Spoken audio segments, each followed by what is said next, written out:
Assalamualaikum warahmatullahi wabarakatuh. Perkenalkan, nama saya Nur Irdasari. Di sini saya akan menjelaskan tentang sistem imun, respon imun, antigen, dan antibodi.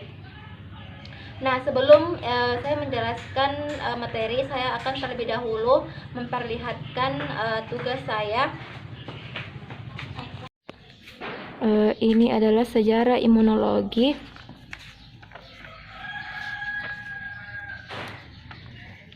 Mekanisme respon imun terhadap manusia.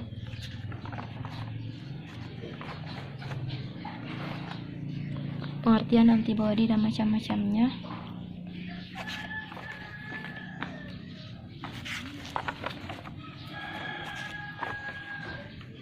Pembagian antigen dan pengertiannya.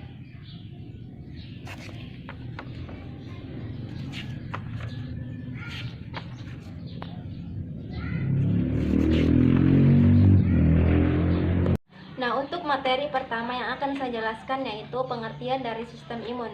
Sistem imun adalah kelompok pertahanan yang ada di dalam tubuh manusia yang akan mengusir antigen atau patogen yang akan menyebabkan penyakit di dalam tubuh manusia. Nah, selanjutnya yaitu sejarah dari imunologi. Pada mulanya, imunologi ini merupakan cabang dari mikrobiologi yang menjelaskan tentang respon imun pada tubuh dan respon kekebalan pada tubuh manusia. Nah, pada tahun 1546 ada Girolamo Fracastoro. Dia itu menemukan teori kontagion, yaitu menyatakan bahwa pada penyakit infeksi itu dapat menyebar dari satu individu ke individu lainnya. Nah, pada tahun 1798 ada Edward Jenner yang menemukan vaksin cacar untuk infeksi variola. Nah, selanjutnya yaitu pada tahun 1880 ada Louis Pasteur yang menemukan teori kuman penyakit. Nah, pada tahun yang sama yaitu 1880 ada Robert Koch yang menemukan bakteri penyebab penyakit tuberkulosis. Nah, selanjutnya kita beralih ke mekanisme respon imun, di mana pada mekanisme respon imun ini ada dua, yaitu respon imun secara non-spesifik dan respon imun secara spesifik. Nah, di respon imun non-spesifik itu juga dibagi menjadi dua, yaitu eksternal dan internal. Respon imun non-spesifik yang eksternal di sini sebagai pertahanan pertama pada tubuh.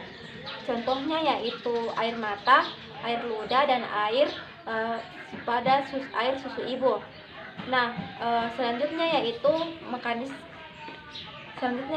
respon imun tubuh pada manusia non spesifik yang internal. Contohnya yaitu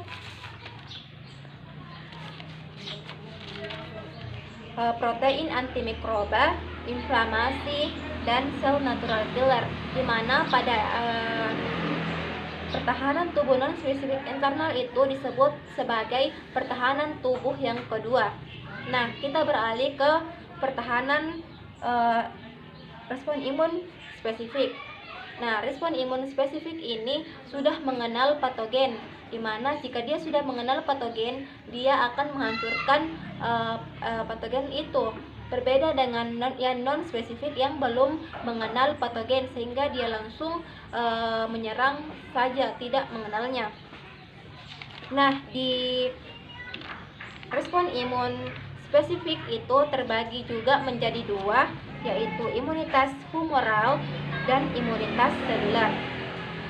Pada imunitas humoral itu yang berkaitan dengan antibodi, sementara imunitas seluler itu tidak berkaitan dengan antibodi, di mana pada imunitas humoral itu melibatkan sel B dan produksi antibodi, sementara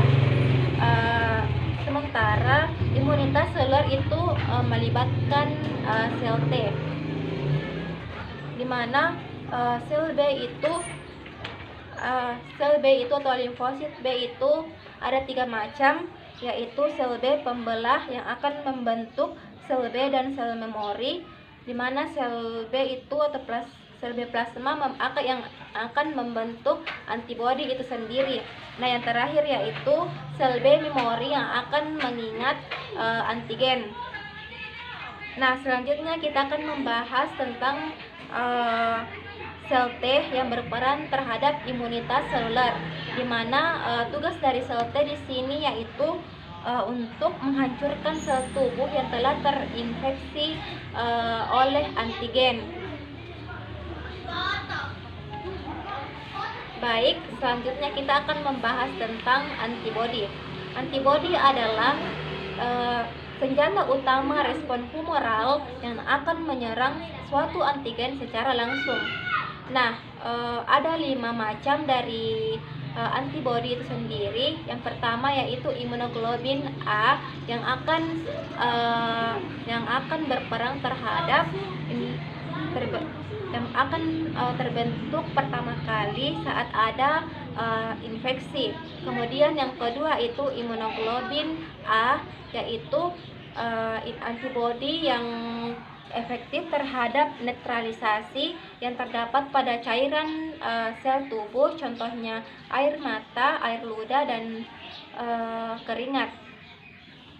Kemudian imunoglobulin yang ketiga yaitu imunoglobulin M, yaitu antibodi yang berperan pada pertahanan pertama pada bakteri.